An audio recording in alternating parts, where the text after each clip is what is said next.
పెళ్ళైన తర్వాత ప్రతి ఒక్క ఆడవాళ్ళు చేసే మిస్టేక్ ఏంటంటే వాళ్ళ పార్ట్నర్ నుంచి లవ్ని, కేర్ని, సపోర్ట్ని ఎక్స్పెక్ట్ చేస్తూ ఉంటారు.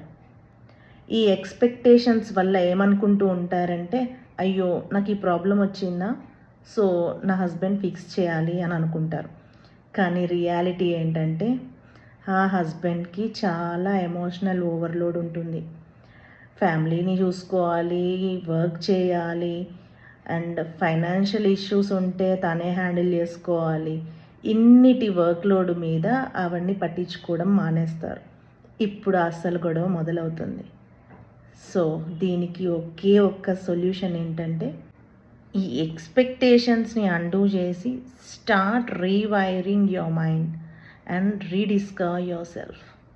సో మన చేతుల్ని రెక్కలుగా చేసుకొని ఎగరాలి, కానీ వాటిని గోడగా కట్టుకొని ఆ గూట్లో ఉండకూడదు.